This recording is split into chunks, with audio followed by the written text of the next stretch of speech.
Good morning, नमस्कार। क्या खरीदें क्या बेचें में आपका बहुत बहुत स्वागत है। मैं हूं संदीप ग्रोवर। आज गुरुवार का दिन है तो वायदा बाजार की वीकली एक्सपायरी होती है और जब वायदा बाजार की वीकली एक्सपायरी होती है तो बाजार में उठापटक यानी कि वोलेटिलिटी होना लाजमी सी बात है। बाजार में बहुत ज़्यादा उतार चढ़ाव देखने को मिलता है, लेकिन उससे पहले ही अगर आप देखें कल का जो सेशन था उसमें हमने 14 दिन की जो लगातार तेजी थी या फिर हरे निशान के साथ जो निफ्टी में क्लोजिंग हो रही थी उसका सिलसिला थमता हुआ दिखा है। तो बाजार ने अपना जो 14 दिन का तेजी का दौर है उस पर ब्रेक लगाई है। उसके बाद अब आपको बाजार में कैसे रणनीति बनानी चाहिए जब हम वीकली एक्सपायरी के दिन खड़े हैं। चलिए, इसमें मदद करने के लिए हमारे साथ एक खास मेहमान जुड़ रहे हैं। हमारे साथ रेलिगर ब्रोकिंग के senior VP research doctor Ravi Singh हमारे साथ कार्यक्रम में शामिल हो चुके हैं।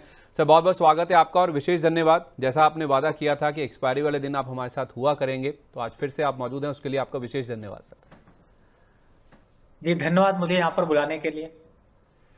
तो सर, मार्केट में हम देख रहे हैं कि 14 दिन से लगातार तेजी देखने को मिल रही थी। जैसे आप लास्ट टाइम हमारे साथ जुड़े भी थे उस समय आपने कहा भी था कि मार्केट में घबराने की जरूरत नहीं है, तेजी का सिलसिला अभी भी बरकरार रहेगा। उसके बाद भी हमने देखा है कि 6 दिन तक मार्केट में तेजी ही होती हुई दिखी है। कल के सेशन में जरूर थोड़ा सा एक पॉज लगता हुआ दिखा क्योंकि ग्लोबल मार्केट्स का सपोर्ट नहीं था, क्योंकि कुछ यूएस और चाइना के जो मैन्युफैक्चरिंग के डेटा आए थे वो कमजोर थे। उसका कंसर्न मार्केट में प्ले आउट हो गया, जिस वजह से हम भी लाल निशान में बंद होने से बच नहीं पाए। निफ्टी में हमने देखा करीब 80 अंकों के आसपास की गिरावट थी।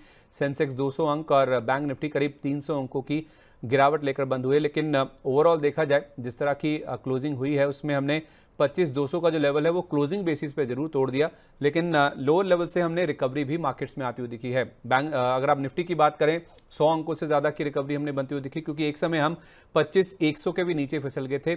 जो क्लोजिंग है वो 25,200 के थोड़ा नीचे, एक दो पॉइंट नीचे ही होती हुई दिखी है। तो 100 अंकों से ज्यादा हम सुधर कर नीचे से बंद हुए। बैंक निफ्टी सेंसेक्स की बात करें, इनमें भी हमने देखा लो लेवल से रिकवरी देखने को मिली। 500 अंकों से ज्यादा सेंसेक्स सुधर गया और बैंक निफ्टी में भी निचले स्तरों से जो रिकवरी हुई उसके अगर आप पॉइंट वाइज कैलकुलेट करके देखेंगे तो वो भी आपको करीब करीब 150 अंकों के आसपास की नजर आएगी। तो मार्केट में सर ये जो पॉज आया या ठहराव आया जिसे हम कह सकते हैं, 14 दिन से लगातार तेजी हो रही थी, उसके बावजूद भी लोअर लेवल से हमने रिकवरी ही आती हुई दिखी है और लोअर लेवल्स पे फिर से जो बाइंग इंटरेस्ट है वो मार्केट में देखने को मिल रहा है। कैसे रीड किया सर आपने इसको? और आज चूंकि वीकली एक्सपायरी का दिन है तो पोजीशंस के हिसाब से क्या निफ्टी को खरीदें या बेचें? देखिए सबसे पहले तो इस समय जो निफ्टी की एक्सपायरी है वो इसलिए इंपॉर्टेंट हो गई क्योंकि कल जो गिरावट आई और उसके बाद लोअर लेवल से रिकवरी आई वो कहीं ना कहीं से कॉन्फिडेंस को लूज करती हुई नजर आई और अब ऐसा डर सा लग रहा है कि शायद इस एक्सपायरी के बाद एक करेक्शन के संकेत भी बन सकते हैं। तो ट्रेंड यहाँ पर बहुत ज्यादा क्लियर नहीं है, लेकिन ये क्लियर है कि 25,000 के जब तक ऊपर है तब तक बहुत बड़े संकेत नीचे से आने के नहीं है। और इस समय ट्रेड के हिसाब से मैं पहला ट्रेड अगर देखता हूं तो मुझे लगता है कि अगर निफ्टी 25,200 के ऊपर खुलती यानी 200 खुलती है, 205 खुलती है, तो मैं पहला ट्रेड लूंगा बाय का। अपसाइड टारगेट होगा 255 रुपए का, स्टॉप लॉस होगा 25,180 रुपए का। ये है मेरा फ्यूचर का ट्रेड। अब आ जाते हैं, अगर मैं गलत होता हूं, मेरा मार्केट ऊपर नहीं खुलती नीचे खुलती है, तो पहला ट्रेड इनिशिएट करूंगा 25,180 के नीचे। यहां पर लूंगा शॉर्ट साइड ट्रेड फ्यूचर में और टारगेट होगा 25,120 का। तो यहां पे भी आपको 50-60 रुपए आराम से मिल सकते हैं। स्टॉप लॉस वही 200 रुपए का रखिएगा। तो आपको दोनों साइड के ट्रेड की तैयारी यहां पर कर लेनी है। अब आते हैं, एक हीरो जीरो स्ट्रैटेजी भी डिस्कस कर लेते हैं, क्योंकि आज के दिन लोग हीरो जीरो बहुत करते हैं। तो अब हीरो जीरो में आपको फोकस करना क्या है? 25,000 वाला जो इस समय पुट चल रहा है वो चल रहा है 15 रुपए का। क्लोज 15 रुपए हुआ है। इसको थोड़ा पकने दीजिए, 10:30 तक इंतजार करिए। 10:30 पे अगर 10 रुपए का रहेगा तो खरीद लीजिएगा। शाम के सेशन में एक झटका मारेगा, 10 से 20 देगा, निकल जाइएगा। आपको डबल हो जाएगा प्रीमियम, वो फायदा मिलेगा। दूसरी साइड कॉल वाले पे भी नजर रखनी। कौन से वाले पे रखनी है? नजर रखनी है 25,250 वाला। इस समय चल रहा है 34 रुपए। इस 34 रुपए को ध्यान रखिए, जब ये 10 रुपए आ जाएगा ना तो रिस्क लीजिएगा और वहां पर करिएगा बाय। एक झटका देगा जिसमें 25 रुपए तक जाएगा और डबल करा के आपको प्रॉफिट दे सकता है। तो आप यहां पर इस ट्रेड पे आप फोकस कर सकते हैं। स्ट्राइक फिर से नोट कर लीजिए, 25,250 की कॉल। अब अगर आप कहते हैं तो मैं बैंक निफ्टी भी शुरू करता हूं। बिल्कुल सर, नेकी और पूछ पूछ। तो बैंक निफ्टी में देखिए, आप जब ये प्रोग्राम देख रहे हैं ना, तो पहली बात है आप जितने ये जो दूसरे चैनल देख रहे हैं, दूसरे टीवी देख रहे हैं ना, उन पे से ध्यान हटाइए और पेपर पेन लेके बैठिए, क्योंकि स्ट्रैटेजी जो है वो आपको प्रॉफिट बनवाने के लिए है। और जरूर अपडेट डालिएगा कि आपको प्रॉफिट आया नहीं आया, और पिछले जो प्रोग्राम रहे उनका एक बार हिस्ट्री भी चेक कर लीजिएगा, उसके बाद उसको टेस्ट करके भी बताइएगा जो बताया था उसमें आया नहीं आया, क्योंकि मैं तो जानता हूं कि क्या हुआ। अपने मुंह से बोलूंगा, अपनी तारीफ तो अच्छी नहीं लगेगी। दूसरा, कॉल बैंक निफ्टी की बात करते हैं। अब बैंक निफ्टी क्लोज हुआ 51,400 पे। सिचुएशन गंभीर है, नीचे भी गिर सकता है, ऊपर भी गिर सकता है। यहाँ पर ऑप्शन ट्रेड की तरफ फोकस करते हैं, फ्यूचर ट्रेड को करते हैं अवॉइड। नए एक्सपायरी की तरफ जाते हैं 11 सितंबर। कॉल और पुट के प्रीमियम को फोकस कर लीजिए। पहला कॉल कौन सा फोकस करेंगे? 51,200 रुपए का कॉल लगा लीजिए। जब तक हम बात कर रहे हैं आप लोग भी इस टर्मिनल पे फोकस करिए, और साथ ही लगाइए 51,700 का पुट। इन दोनों पे नजर बनाइए। पहला, जो भी 500 रुपए के ऊपर पहले निकल जाए, चाहे कॉल निकल जाए चाहे पुट निकल जाए, उसको कर लीजिएगा बाय। स्टॉप लॉस डालिएगा 465 रुपए का। टारगेट रखिएगा 550 पहला, दूसरा 650। ये दो टारगेट अचीव होते हुए नजर आएंगे। जिस साइड भी खुल जाए मेरा वही फ्रेंड है। गिरेगा तो बाय करूंगा, बढ़ेगा तो भी बाय करूंगा, लेकिन बाय साइड से उतरूंगा, सेल साइड से नहीं उतरूंगा। रिस्क यहाँ पर ज्यादा है। अब हो सकता है आपको लगे 500 रुपए के प्रीमियम ज्यादा है, छोटे प्रीमियम पे फोकस करें तो छोटा प्रीमियम नोट कर लीजिए। कॉल साइड पे आते हैं, 51,900 की कॉल, 51,900 51,900 की कॉल चल रही है 155 रुपए। बाय करना है 165 रुपए के ऊपर। टारगेट होगा 200 रुपए का, स्टॉप लॉस होगा वही जो इस समय क्लोजिंग है 150 रुपए के पास। तो ये आपको फोकस करना है कॉल साइड की तरफ। पुट साइड की तरफ अगर जाते हैं, दूर से टाइम वैल्यू खाने की कोशिश मत करिएगा, पहला दिन है आज। 50,800 के पुट पे फोकस करिए। 130 रुपए के पास चल रही है, 140 या 142 रुपए के ऊपर जैसे ही जाती है बाय करिएगा। टारगेट रखिएगा 160 रुपए का, स्टॉप लॉस रखिएगा 120 रुपए का। अब आप ये सवाल हो सकता है संदीप जी आपके मन में आ रहा हो कि मैं जो प्रीमियम दे रहा हूँ वो क्यों कह रहा हूँ बाय एबव करिएगा या नीचे करिएगा। करंट लेवल दूंगा तो मिलेगा ही नहीं, इसलिए आपकी तैयारी पहले करनी है। ओके, ठीक है सर, मैं रिपीट कर देता हूं। हीरो जीरो से स्टार्ट करता हूं। अगर आप मिस कर गए हैं तो पहले निफ्टी का 25,000 का जो पुट है जो कि 15 रुपए के आसपास है, इसको आपको 10.5 रुपए के आसपास आए तो खरीदिए। 20 रुपए का टारगेट हो जाएगा तो इसे निकाल दीजिएगा। 25,250 का जो कॉल है जो कि 34 रुपए के आसपास है, इसको आपको 10 रुपए के आसपास खरीदना, ये भी डबल हो जाएगा 20-25 रुपए के आसपास। तो आप अपना पैसा डबल करके यहां से निकल सकते हैं। ये तो हो गई रवि सर की हीरो जीरो स्ट्रैटेजी निफ्टी की। अगर आप बैंक निफ्टी की बात करें तो 11 सितंबर वाला 51,200 का कॉल जो कि 500 रुपए के ऊपर या फिर 51,700 का पुट, इन दोनों में से कोई भी जो पहले 500 रुपए के ऊपर निकल जाए उसको आप 465 के स्टॉप लॉस के साथ 550 और 600 रुपए के टारगेट के साथ खरीद के चलिए। ऑप्शंस को बेचना नहीं है आपको, प्रीमियम खाने की कोशिश नहीं करनी है, प्रीमियम अर्न करने की कोशिश नहीं करनी है। ये आपके लिए सख्त हिदायत है। और दूसरी तरफ अगर आपको छोटे प्रीमियम पे फोकस करना है तो 51,900 का कॉल जो कि 155 पे है, इसको आप खरीदिए 165 के ऊपर।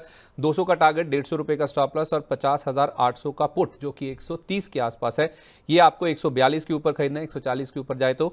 और 160 रुपए का टारगेट है, 120 रुपए का आपको रखना है स्टॉप लॉस। तो आपकी जो आज की एक्सपायरी होने वाली है निफ्टी की वीकली एक्सपायरी, उसकी पूरी तैयारी जो है आपको करवा दी है। निफ्टी के साथ साथ बैंक निफ्टी के जो आपको ऑप्शंस के ट्रेड हैं वो भी सुझा दिए गए हैं दोनों तरफ के। और ऑप्शंस की जो प्रीमियम वैल्यू है उसके हिसाब से भी, अगर आप कम प्रीमियम पे फोकस करना चाहते हैं वो भी आपको बता दिए गए हैं, ज्यादा पे फोकस करना है वो भी बता दिए गए हैं। बाजार ऊपर जाएगा तो आपको क्या करना है, नीचे जाएगा तो आपको करना है। तो पूरी तरह से इंट्राडे के लिहाज से आपकी जो एक कॉम्प्रिहेंसिव स्ट्रैटेजी है वो रवि सर ने पूरी तरह से तैयार कर दिया। और इसके साथ साथ जो सर मेरा दूसरा सवाल था वो भी आपने एड्रेस कर दिया है बैंक निफ्टी की जहां तक बात है। अब जरा सेक्टर्स की ओर बढ़ते हैं। बैंकिंग में कल हमने देखा, चाहे आप पीएसयू बैंक की बात करें चाहे आप प्राइवेट बैंक्स की बात करें, दोनों में प्रेशर देखने को मिला। इसके अलावा पीएसयू एक ऐसा तबका है जो कि कल काफी कमजोर था।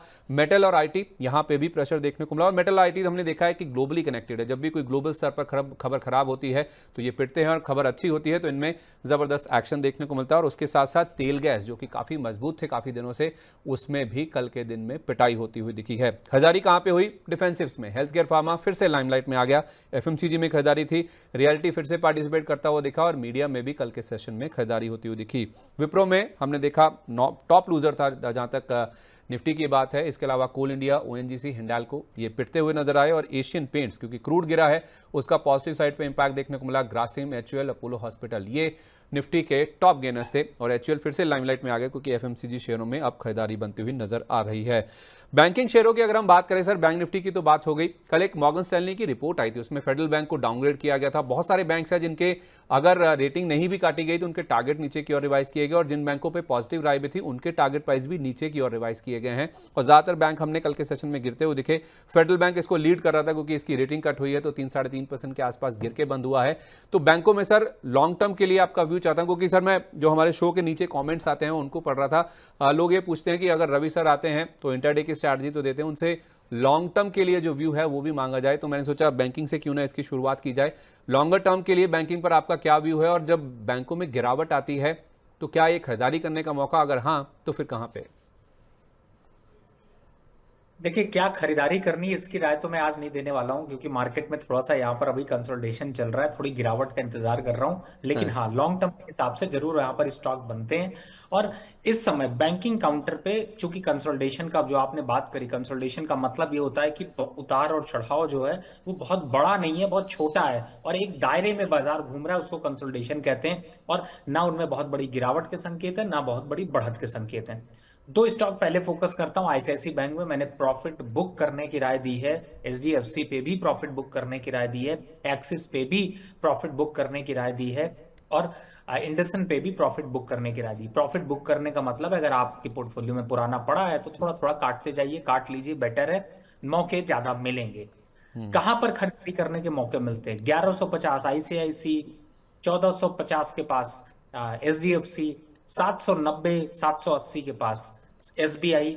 ये ऐसे स्टॉक्स हैं जो कि आपको खरीदारी के मौके देते हुए नजर आएंगे। बाकी जो छोटे मंझोले स्टॉक्स हैं जो 50-60 रुपए के पास है, उनमें तो कोई रिस्क है नहीं। 10% डाउन हो जाए क्या फर्क पड़ने वाला है, थोड़ा एवरेज कर लीजिए। रोज वैसे ही आप 50 रुपए की ब्रेड खा जाते हैं। 50 रुपए का स्टॉक अगर लिया है और थोड़ा नुकसान दे रहा है तो वो ब्रेड वापस रिवर्स करके खरीद लेंगे। तो यहाँ पर अभी के हिसाब से छोटे मंझोले स्टॉक पे बहुत ज्यादा एवरेज ऑन मत करिए, लेकिन स्टॉक्स को काटिए नहीं, होल्ड करके रखिए। जो टॉप आउट स्टॉक है उन्हीं में प्रॉफिट बुक करिए। और 3 साल, 5 साल और 10 साल, ये तीन कैटेगरी को अगर मैं फोकस करता हूं तो मुझे ऐसा लगता है कि स्टॉक्स पे बेस्ट स्टॉक बाय करने के लिए आपको डिप का इंतजार करना पड़ेगा। आपने बैंक ऑफ बड़ौदा का सामने लगाया हुआ है, 3 साल बाद अगर किसी से पूछेंगे तो ये 450 पे ट्रेड हो रहा होगा। 5 साल बाद 680 के पास ट्रेड, 600 से 700 के बीच में ट्रेड हो रहा होगा और 10 साल बाद शायद ये मल्टी बैगर बना होगा। तो फोकस कहाँ करना है ये आपको समझ में आ रहा है कि उन स्टॉक्स पे लगाइए, उन स्टॉक्स की तरफ फोकस करिए जो 3 साल तक के लिए आपको धोखा ना दें या फिर आपको बहुत बड़ा क्षति ना पहुंचाएं। उन स्टॉक्स की तरफ रखिए। छोटे मझोले बैंकों में किससे दूर रहना उनमें भी बता देता हूं। आरबीएल बैंक से दूरी बना लीजिए, बंधन बैंक से दूरी बना लीजिए। ये स्टॉक्स आपको थोड़ा लालच जरूर देते हैं लेकिन धोखा उतनी ही बड़े तरीके से देते हैं, तो बेटर है इनसे दूरी बनाइए।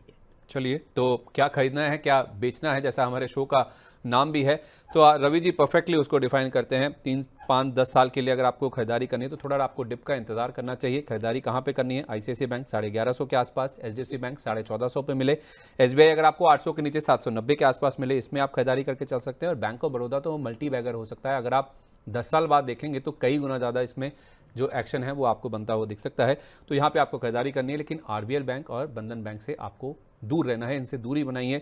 इनके जो प्राइजेस हैं, प्राइस पॉइंट आपको जरूर अट्रैक्ट करते होंगे, लेकिन इनमें फंसना नहीं है, इनसे आपको दूरी बना के ही चलना है। इसके अलावा सर मेटल और आईटी स्टॉक्स, जैसे मैंने कहा कि ग्लोबली कनेक्टेड हैं, जब भी कोई ग्लोबल खराब खबर आती है पिटते हैं, जब कोई अच्छी खबर आती है तो इनमें काफ़ी अच्छी तेज़ी बनती हुई दिखती है। मेटल में तो खबर आ रही है सर, समझ भी आ रहा है कि मैन्युफैक्चरिंग यूएस और चाइना में पिटती हुई नजर आई, खराब आई खबर वहाँ पे, तो ये गिरते हुए नजर भी आए। आईटी में क्या मुनाफा वसूली हो रही है या आपको लगता है कि अब तेज़ी खत्म हो चुकी है, इनसे निकल जाना चाहिए? संदीप जी, जब आईटी की चर्चा करते हैं तो अंदर से बड़ा कुछ चीजें बोलने का मन करता है और मुझे लगता है कि इस भ्रम से कब बाहर निकलेंगे लोग ये समझ नहीं आता। कल को आईटी चल जाएगा कहेंगे रुपया चला दिया, फिर जब गिर जाएगा कहेंगे यूएस के डेटा खराब हो गए। अरे भैया, ये सब न्यूज से बाहर निकलो। क्वार्टरली ग्रोथ के पॉइंट ऑफ व्यू से अगर देख रहे हो तो आईटी सेक्टर, संदीप जी आप वही हैं, मैं भी वही हूँ, हम भी यहीं बैठे हैं। पिछले 3 क्वार्टर से मैं कंटिन्यू सिर्फ एक ही बात कर रहा हूँ। पहले 2 क्वार्टर की बात की थी, उसको एक क्वार्टर एक्सटेंड किया। आईटी सेक्टर जब चढ़ जाए उनसे कह दीजिए जय श्री राम, धन्यवाद, दूर दुआ सलाम हो गई आपसे, बहुत बढ़िया। लेकिन अगर आप बहुत बड़ी स्ट्रैटेजी बना रहे हैं तो धोखे में रहेंगे। टॉप स्टॉक्स में लूजर कौन से होंगे आपके? जो विप्रो देख लीजिए, 580 के ऊपर जाता नहीं, 450 कब आ जाए पता नहीं चलता। इन्फोसिस में 2000 के ऊपर जाने का दम नहीं, 1500 आने की क्षमता है। टेक महिंद्रा थोड़ा सा बढ़ सकता है, 1700-1800 आएगा, वापस 1400 रुपए तक आ जाएगा। जब इतना बड़ा वेरिएशन दिख रहा हो और आप हवा में जी रहे हो, तो मुझे लगता है कि बेटर है कि मार्केट में जो ट्रेंड है वही फ्रेंड है, उससे निभाइए, उसके साथ चलिए। इनफैक्ट मैंने टीसीएस को भी यहाँ पर अभी बाहर करने की बात की है, एलेक्सी, टाटा एलेक्सी को भी कहा है कि इससे दूर रहिए और थोड़ा सा समय दीजिए। स्टॉक आपके फ्रेंड नहीं है, प्रॉफिट आपका फ्रेंड है, और सही स्टॉक चूज करना। देखिए ये सब स्टॉक बढ़ेंगे, लेकिन बढ़ने में एक चीज इंपॉर्टेंट है। अगर मैं सपोज आपको कहता हूं कि आप चलिए विप्रो बाय कर लीजिए, विप्रो आपको 5% चल गया, मार्केट वहां से 18% चल गया, तो क्या आप प्रॉफिट में है? मुझे नहीं लगता। मैं सोचता हूं कि शायद ये रिस्क यहां पर बढ़ जाता है। तो आईटी सेक्टर में आप बने रहिए, आपको खुशी मिलती रहेगी स्टॉक मार्केट में बने, लेकिन बहुत बड़े रिटर्न की उम्मीद बिल्कुल मत करिए। दूसरा सेक्टर जो आपने चूज किया मेटल का, आप बोले तो मैं बोलूं? Please sir. देखिए मेटल में क्या है कि कुछ छोटे मंझोले स्टॉक्स में कंसोलिडेशन देखने के बाद पुल बैक आता है, तेजी आती फिर गिर जाते हैं, लेकिन मेटल की डिमांड कम होने वाली नहीं है। चाइना ने सप्लाई यहां पर थोड़ी इंक्रीज करी है। इंडस्ट्री डेटा तो एक बहाना है, जो ओवरऑल सिचुएशन है उस पर देखें तो भारत पे मेटल की ग्रोथ ज्यादा अग्रेसिव दिखाई दे रही है। तो लॉन्ग टर्म पे मेटल पे खतरा यहां पर नहीं नजर आ रहा। चाहे आप नाल्को ले रहे हो, Vedanta, Tata steel, JSW steel, SAIL, इन सब पे ठीक है थोड़ा डिप आएगा, लेकिन आपको घबरा कर पोर्टफोलियो चेंज करना है इसकी जरूरत नहीं दिखाई देती। हाँ, जो छोटे मोटे स्टॉक बाय कर लेते हैं, जैसे विस्ता स्टील है, 24 रुपए का है, आज भी 5% ऊपर है, साफ साफ नजर आ रहा है 5% ऊपर किसने कर रखा होगा। तो इस तरीके के स्टॉक से दूरी बनाइए। दूसरी तरफ जिन स्टॉक्स का फंडामेंटल अच्छा है, छोटे मोटे इंपैक्ट आ रहे हैं, विदेशी इंपैक्ट आ रहा है, डोमेस्टिक डिमांड ही यहां पर ज्यादा है, तो विदेशी इंपैक्ट का फायदा ये होगा कि लॉन्ग टर्म ग्रोथ जो स्टोरी है वो थोड़ा स्लो चलेगी, लेकिन ग्रोथ स्टोरी तो है। ठीक है, मेटल्स में डिमांड रहेगी, आगे भी रहेगी, अभी भी है, लॉन्ग टर्म स्टोरी इंटैक्ट है। तो NALCO, Vedanta, JSW steel, SAIL, Tata steel, long term के लिए अगर आप चाहें तो कभी भी इनमें खरीदारी करके चल सकते हैं। लेकिन आईटी से करनी है, आपको दूरी बनानी है, कोई भी बाउंस आता है तो आपको यहाँ पे खरीदारी नहीं करनी है, बल्कि टाटा बाय बाय बोलना है। क्यों? क्योंकि मार्केट से कम रिटर्न यहाँ देखने को मिलेंगे। भले ही तेजी आती हुई दिखे, लेकिन मार्केट को अंडर परफॉर्म करेंगे, इसलिए इससे दूरी बनाए और ऐसे सेक्टर्स में रहें जहाँ पे मार्केट को आउट परफॉर्म करने का दमखम नजर आता है। अगर आप ब्रॉडर मार्केट्स की बात करें तो उनमें भी दमखम आता हुआ नजर आ रहा है, क्योंकि बाजार भले ही गिरा है, लेकिन स्मॉल कैप मिड कैप में हमने देखा कि स्थिति थोड़ी सी बेटर थी। अगर आप एडवांस डिक्लाइन से शुरू करें तो 1181 शेयर चढ़ने वाले थे, गिरने वाले शेयर ज़्यादा थे, 1354 शेयर थे।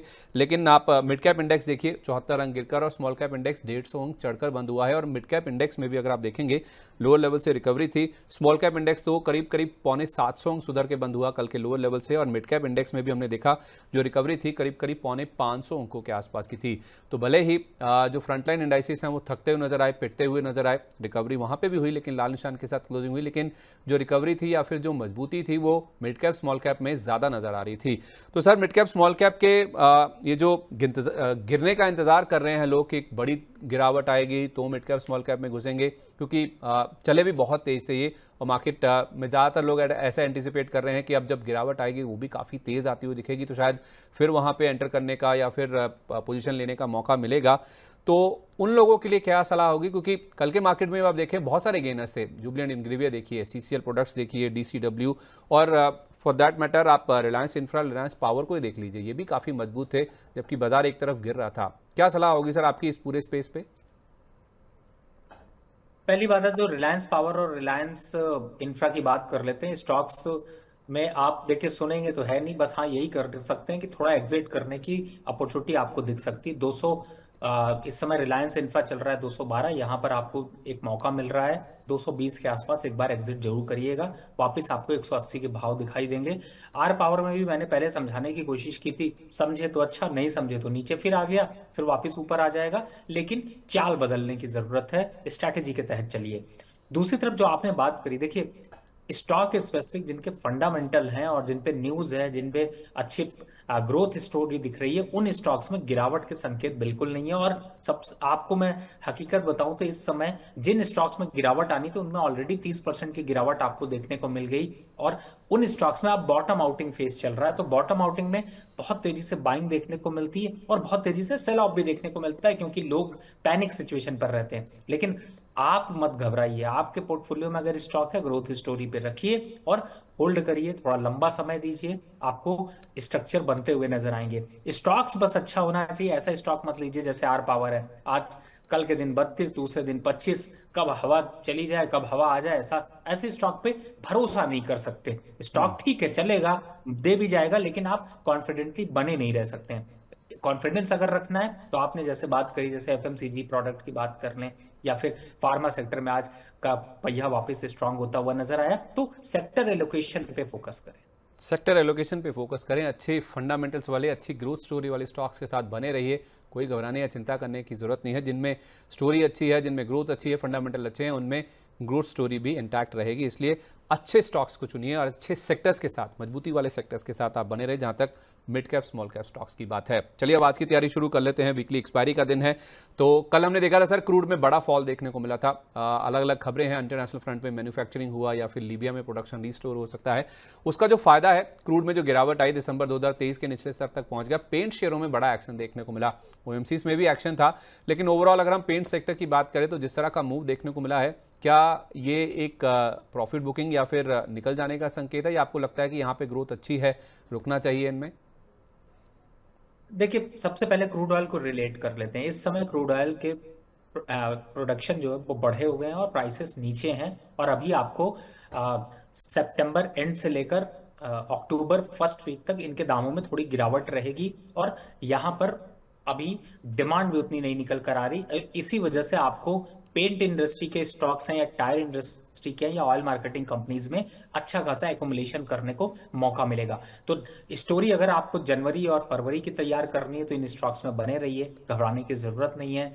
डिप पे ऐड ऑन करते चलिए, और डिप नहीं मिले तो भी आप ऐड ऑन कर सकते हैं। एसआईपी अगर कर रहे हैं महीने के हिसाब से, इन स्टॉक्स को सेलेक्ट कर रखा है तो बिल्कुल करिए।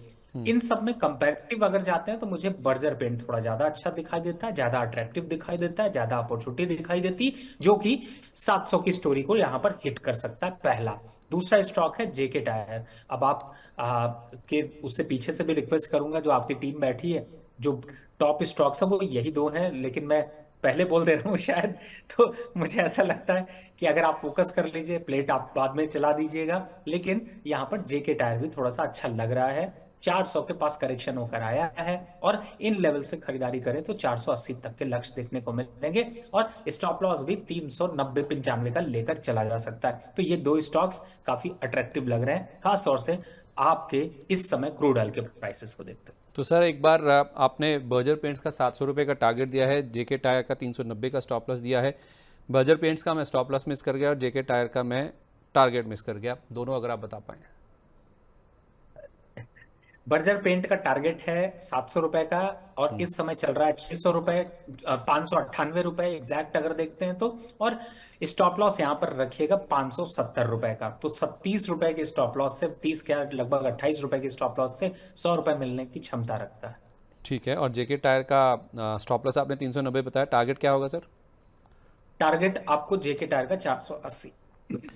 480 रुपये का। ये मैं इसलिए पूछ रहा सर, हमारी टीम को ये जो आप प्लेट बनाने की बात कर रहे हैं सर, वो प्लेट बनाने में आसानी रहेगी, मैंने इसको नोट कर लिया है और मैं शेयर भी कर देता हूँ। जब तक आप अगले सवालों के जवाब देंगे प्लेट आपके सामने बनकर आ जाएगी। तो शायद मैंने आपको प्रीएम्प्ट कर लिया सर, ये सवाल मैं यूजुअली आपसे लास्ट में पूछता कि आप कौन से स्टॉक पसंद कर रहे हैं, तो शायद मैंने आपसे जो स्टॉक्स हैं वो पहले ही बुलवा लिए हैं। चलिए बाकी सवालों की और फोकस करते हैं। अगर हम जीआईसी री की बात करते हैं सर, जीआईसी री का कल हमने देखा कि ओएफएस खुला था, सरकार ने 7% के आसपास हिस्सेदारी बेचने के लिए ये ओएफएस खोला है।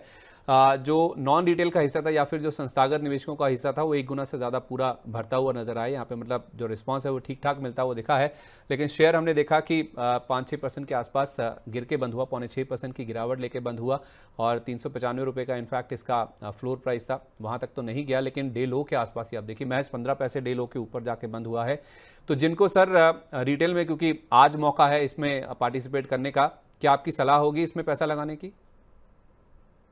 देखिए बिल्कुल ये एक मौका है और आपको यहाँ पर पार्टिसिपेट करना चाहिए। प्राइस में वो जो डिस्काउंट है वो वापस से आपको रिट्रेस होता हुआ नजर आएगा। इसलिए अगर आप ओएफएस पे अप्लाई कर रहे हैं तो जरूर करिए, लेकिन अगर आप इंडिविजुअल खरीदने की तैयारी कर रहे हैं तो मत करिए।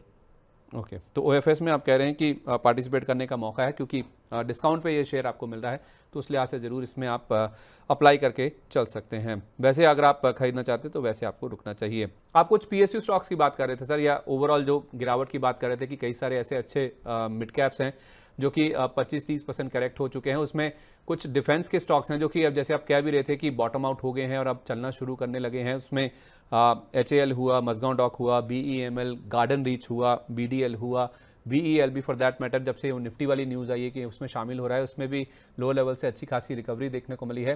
तो अब ये जो बॉटमिंग आउट का फेज है, इसमें डिफेंस शेयरों में या फिर PSU शेयरों में कहाँ खरीदारी करनी चाहिए? संदीप जी, आप बिल्कुल यहाँ पर जो आपने स्टॉक की चर्चा करी, मैं आपके दर्शकों की लैंग्वेज में एक चीज बोलना चाहता हूँ। कहाँ गए वो इस टारगेट जो मैस्डॉक के 2000 के दिए जाते थे, कहाँ गए वो टारगेट? तो क्यों मैं आपसे कह रहा हूँ, देखिए आपको लोग फॉलो करते हैं, आपकी थीम को फॉलो करते हैं, इसीलिए मैं कहता हूँ कि ये सोशल मीडिया के शोशाबाजी से थोड़ा दूर रहिए, नॉलेज वाले चैनल को फॉलो करिए। स्टॉक्स पर यहाँ पर हम फालतू की बकवास चर्चा नहीं करते हैं, हम उनकी चर्चा करते हैं जिनमें आपको, एक तो वैसे ही आप डरे हुए हो, 5-54 सौ पे खरीद रखा है, 4500 का भाव आ गया और कहते 2000 आ रहा है, आप काट दोगे, सौदा काट दिया, क्या हुआ? 500 रुपये बढ़ गया, आज की 7% की रैली खत्म हो गई। अब आप फिर से सर बैठ के पकड़ पकड़ लीजिए कि आप खरीदूं कि नहीं खरीदूं। ऐसे क्वेश्चन बिल्कुल नहीं लीजिए। फिलहाल अभी के हिसाब से, मेरे हिसाब से आपको मौका, फिर मैं कह रहा हूं आपको, मैंने कहा है 3 साल के मौके पे डिफेंस स्टॉक ही लीडर रहेगा, आगे भी रहेगा और अभी की ग्रोथ के हिसाब से भी रहेगा।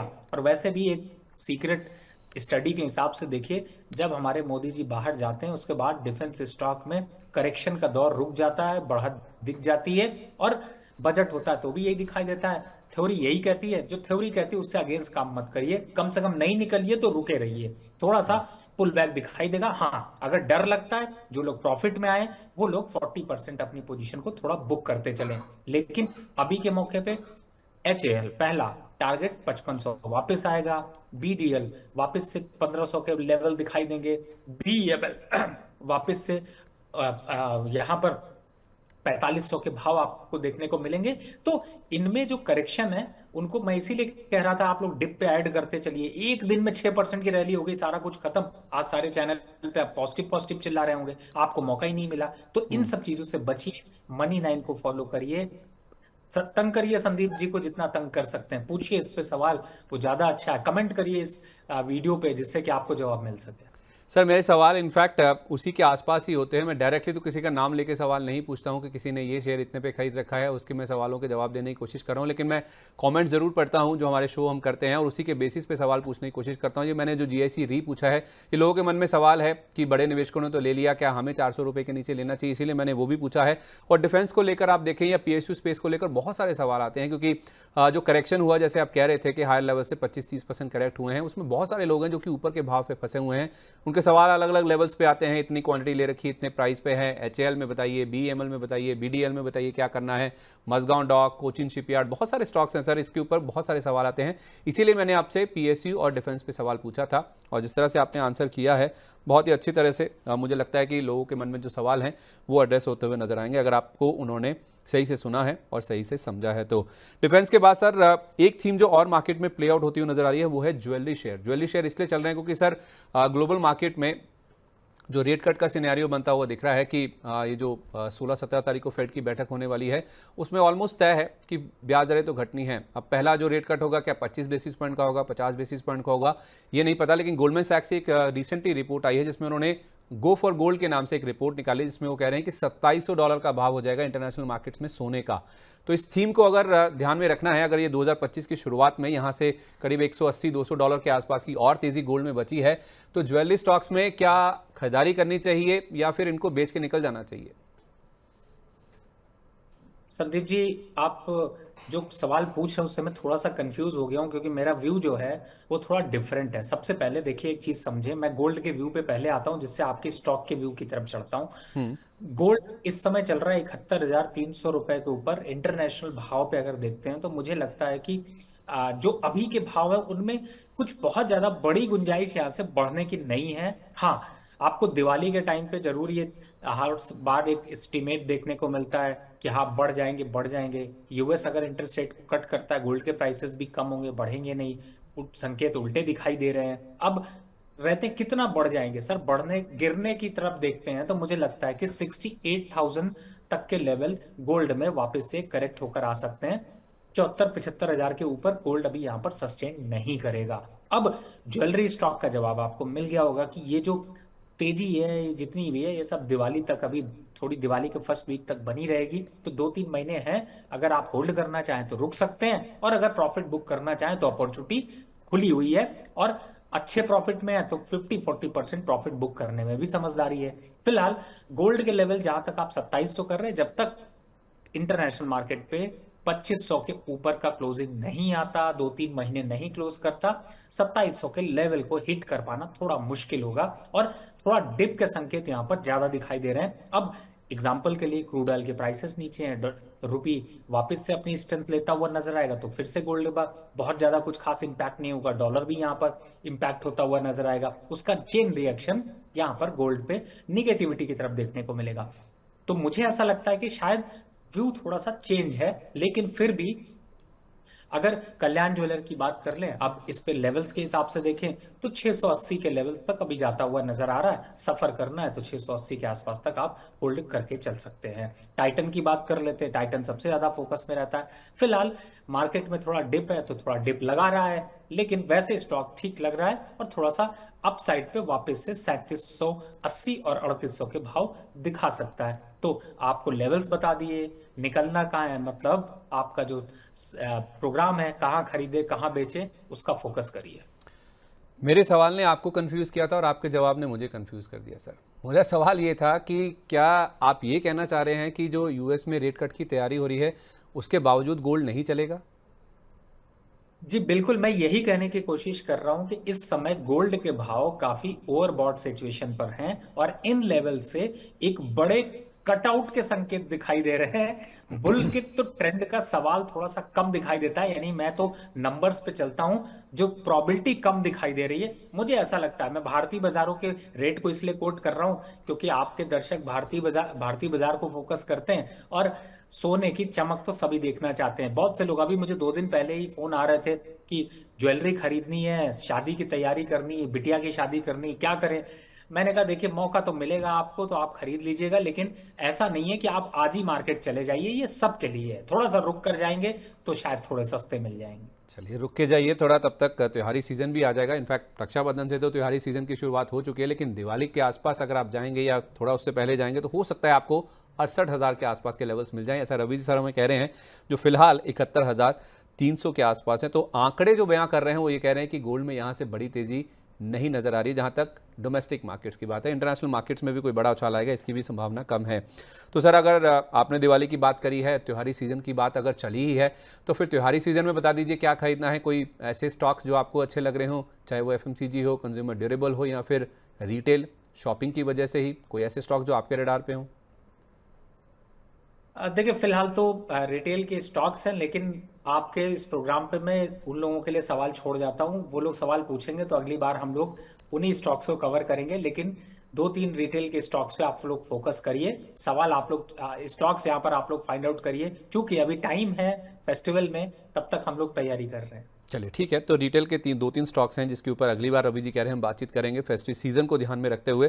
फिलहाल के लिए थोड़ा रुक सकते हैं, लेकिन सर बाजार फार्मा स्टॉक्स की जहां तक बात है उनको लेकर नहीं रुक रहा है। एक दिन का ठहराव आता है, फिर से यहां पे खरीदारी होती हुई नजर आती है और बहुत सारे मिड कैप स्टॉक्स हैं फार्मा स्पेस में जो कि शायद पीछे रह गए थे इस तेजी में, अब वो पार्टिसिपेट करते हुए दिख रहे हैं। मॉर्पिन लैब्स हुआ, पीपीएल फार्मा जिसे हम पिरामल फार्मा के नाम से भी जानते हैं, Marksans pharma, Shilpa Medicare, sequent, बड़ी लंबी लिस्ट है सर जहां पे हम देख रहे हैं जबरदस्त एक्शन देखने को मिलता है इर्रिस्पेक्टिव ऑफ मार्केट मूव, यानी कि बाजार कैसा भी चले इन स्टॉक्स में जो तेजी आती है दमदार एक्शन देखने को मिल रहा है। सर बहुत ही स्ट्रांग बाइंग इंटरेस्ट है, आपकी नजर कहां पे है?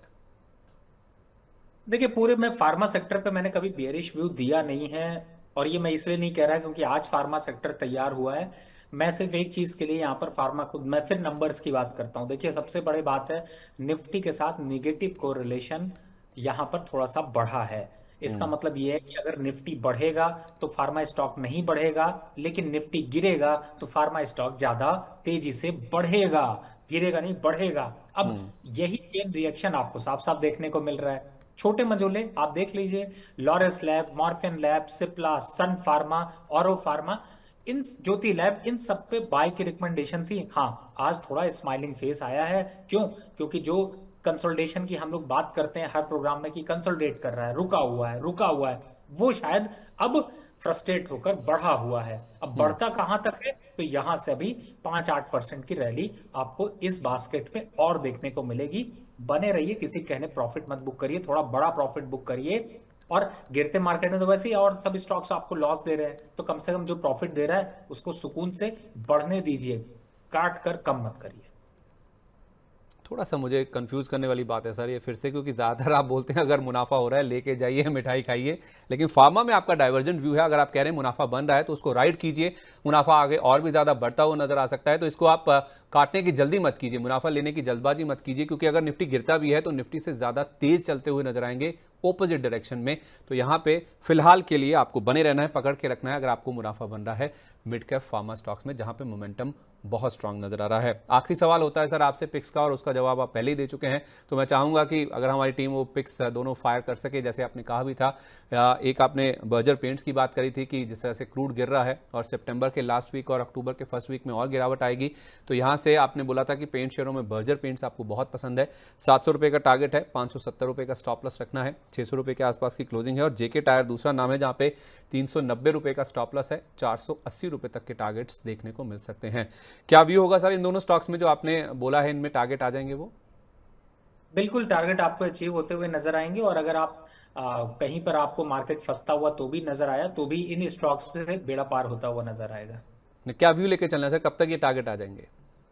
मेरा एक एक्सपेक्टेशन है कि कम से कम यहाँ पे अगर देखते हैं तो 4 वीक तक का टाइम लग सकता है, 4 से 6 वीक में ये टारगेट अचीव होते हुए नजर आएंगे। तो 4 से 6 हफ्ते का समय लेके चलिए आप। क्रूड की जो स्टोरी है, जो थीम है, वो प्ले आउट होती हुई नजर आ सकती है, क्योंकि यहाँ से और भी गिरावट नजर आ रही है। तो जेके टायर और बर्जर पेंट्स में खरीदारी करने के मौके नजर आ रहे हैं। बहुत बहुत धन्यवाद सर, आज आप हमारे लिए सुबह सुबह आपने समय निकाला, और जैसा आपने वादा किया भी है कि वीकली एक्सपायरी के दिन आप हमारे साथ जुड़ेंगे। आपने हीरो जीरो स्ट्रैटेजी दी, निफ्टी पे अपनी राय दी है ऑप्शन ट्रेड में, और बैंक निफ्टी पे भी अपने जो आपने कॉल बताई उसका आपके लिए बताने के लिए सर आपका विशेष रूप से धन्यवाद। जाने से पहले कोई डिस्क्लोजर सर? फिलहाल मार्केट में थोड़ी वॉलेटिलिटी रहेगी, सोच समझ कर ट्रेड करिए। इस वीडियो को 4 बार सुनिए, अगर समझ नहीं आता है तो उनको पेपर पे नोट डाउन करिए, और पहली बार प्रैक्टिस करिए। अगले हफ्ते फिर मिलेंगे, तब वापस से लड़ाई कर लीजिएगा। लेकिन आप प्रोग्राम को अच्छे से समझिए, और खास तौर से ध्यान रखिए मार्केट में ट्रैप मत होइए। मार्केट ट्रैप करेगा, लेकिन आपको सोच और समझ कर यहाँ पर ट्रेडिंग की तैयारी करनी है। और सबसे बड़ी बात है जो मैं हर बार रिक्वेस्ट करता हूँ, इस लिंक को और लोगों के साथ थोड़ा शेयर कर दीजिए, व्हाट्सएप स्टेटस पे डाल लीजिए। लोगों का भला होगा, आपको आशीर्वाद जरूर मिलेगा। बिल्कुल, लोगों का भला होगा अगर आप इसको ज़्यादा से ज़्यादा शेयर करेंगे। आपकी जो वीकली एक्सपायरी होती है बाजार की, उसकी तैयारी कराने में रवि सर बहुत मेहनत करके लेके आते हैं। आपको ऑप्शंस के ट्रेड भी बताते हैं, निफ्टी के, बैंक निफ्टी के, हीरो जीरो स्ट्रैटेजी भी बताते हैं, और वो काम करती भी है, कारगर भी साबित होती है। माफ़ कीजिए, लास्ट टू लास्ट वीक जब आपने वो बताया भी था तो उस समय हमने देखा था बहुत अच्छा पैसा उसमें बनता हुआ दिखा भी था। तो बहुत बहुत धन्यवाद सर, आज आप हमारे साथ जुड़े। उम्मीद करते हैं कि आज का दिन आपके लिए बहुत शुभ होगा। तो क्या खरीदे क्या बेचे में आज के लिए बस इतना ही। उम्मीद करते हैं आज का दिन एक्सपायरी का दिन है, वॉलेटाइल रहता है, लेकिन आपके लिए बहुत प्रॉफिटेबल होगा। इसी उम्मीद के साथ आप मुझे इजाजत दीजिए, कल आपसे फिर मुलाकात होगी। तब तक के लिए नमस्कार।